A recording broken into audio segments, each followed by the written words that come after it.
The memoir Once We Were Sisters by Sheila Kohler tells the story of her life leading up to her sister's death.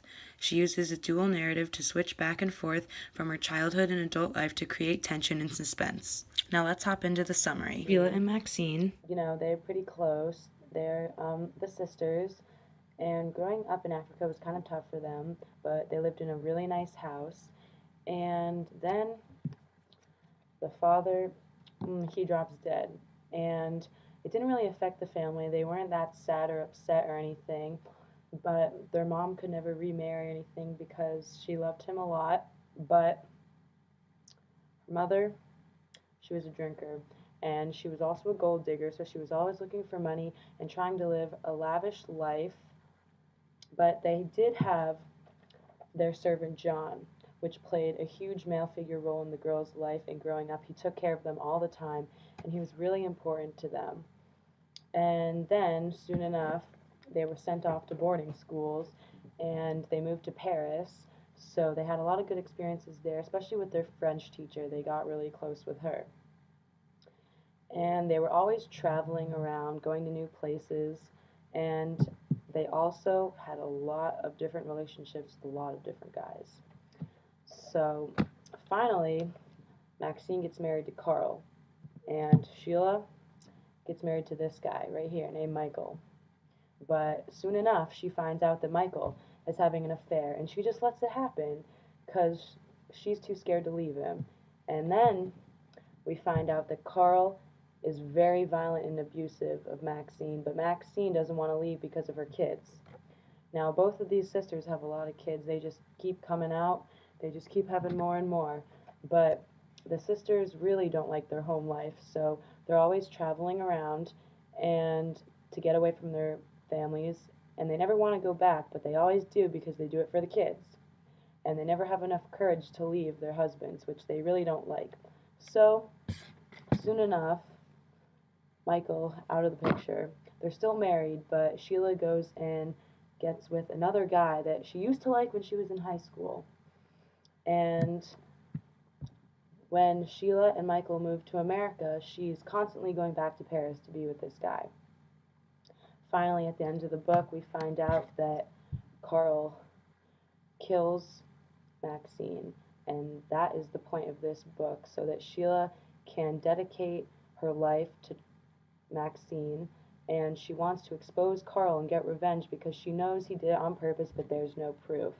So that's it, and you will have to read the book to find out how she tries to expose him.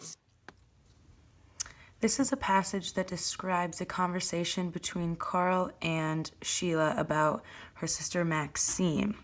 He once displays some concern about Maxine feeling ill, but the only thing that he says he's worried about is because he is thinking that he's going to be accused of killing her.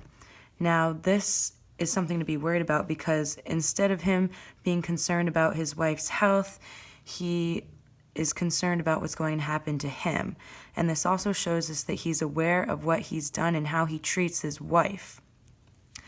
Now, the first thing that Sheila says is, why on earth would they accuse you? But this is ironic because we know that she knows a lot about the relationship between Carl and Maxine because she talks to her sister and can see the bruises on her skin.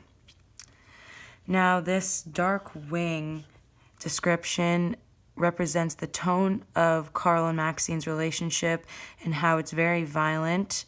She starts to pose some questions about, was this something Carl had planned to do for a long time, or at least considered? Was it constant possibility in his mind, a way out of his happiness? These questions pose a lot of uncertainty about Carl and what his true motives are. And it seems weird that he could be the unhappy one because we know he's making Maxine very unhappy. Next, it moves on to her mother, and we know that she drank too much, and the sisters had a lot of distress when they were young. She wasn't very present in their childhood, but she tried to give them a lot of advice on what to do, and she told them, you girls have no idea how hard it is to bring up 2 children on your own without a man, But this is ironic because she told them earlier that they don't need a man. And throughout the book, we start to see that they don't listen to their mother as much or follow the advice that she told them. This is a passage from after Maxine's death as Sheila and her mother go to visit Carl in the hospital. She sits by his bed and holds his hand without apparent anger or blame. Her pain of Maxine's death seemed to override her anger and make her forget about all the pain that Carl caused in Maxine's life.